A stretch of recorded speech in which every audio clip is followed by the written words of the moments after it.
সকলকে স্বাগতম জানাচ্ছি কুকিং ব্লগের আরেকটি রেসিপিতে। মিষ্টি আলু শাক, আলু দিয়ে কাতল মাছের মাথা দিয়ে রান্নার রেসিপিটি সম্পূর্ণ দেখার অনুরোধ রইল। চলুন দেরি না করে রেসিপি শুরু করা যাক। প্রথমেই আমি ছাদ বাগান থেকে ফ্রেশ মিষ্টি আলুর ডাঁটা নিয়ে নিচ্ছি পাতাসহ।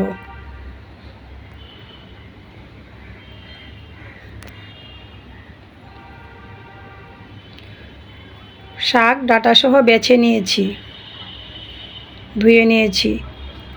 কাতল মাছের মাথাও পরিষ্কার করে ধুয়ে নিয়েছি, সাথে দেশি আলু সিদ্ধ করে খোসা ছাড়িয়ে নিয়েছি। চলুন রান্নাটা শুরু করি। চুলাটা অন করে একটি কড়াই বসিয়ে দিয়েছি, দিয়ে দিয়েছি তেল গরম হওয়ার পর লবণ, হলুদ, সামান্য লঙ্কার গুঁড়া মাখানো মাছের মাথা দিয়ে দিয়েছি। মাছের মাথা এক পিঠ ভাজি হওয়ার পর খুন্তির সাহায্যে উল্টিয়ে নিয়েছি।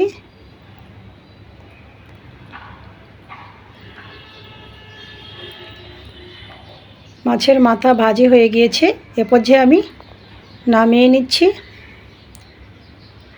তো আপনারা যে কোনো ধরনের বড় মাছের মাথা কিংবা চিংড়ি শুটকি দিয়ে রান্নাটা করে নিতে পারেন অনায়াসে।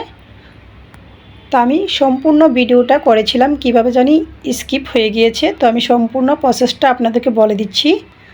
আমি ফোড়নে দিয়েছিলাম কালো জিরে, তেজপাতা। আপনারা কেউ চাইলে পেঁয়াজ দিতে পারেন কালো জিরার পরিবর্তে। মশলায় দিয়েছি হলুদ গুঁড়া, স্বাদ মতো লঙ্কার গুঁড়া।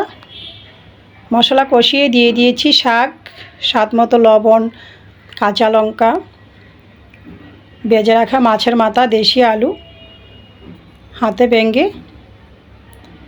কয়েক মিনিট কষিয়ে আমি দিয়ে দিয়েছি পরিমাণ মতো গ্রেভি। ঢাকনা দিয়ে 2 থেকে 3 মিনিট পর ফিরে আসছি।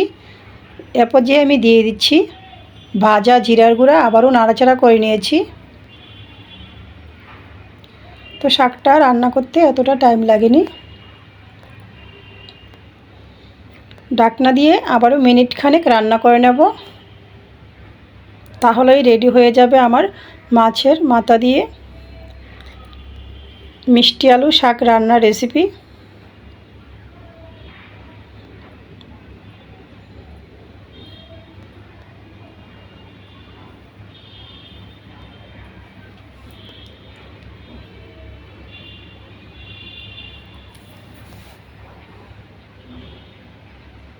চুলার আঁচ বন্ধ করে দিয়েছি।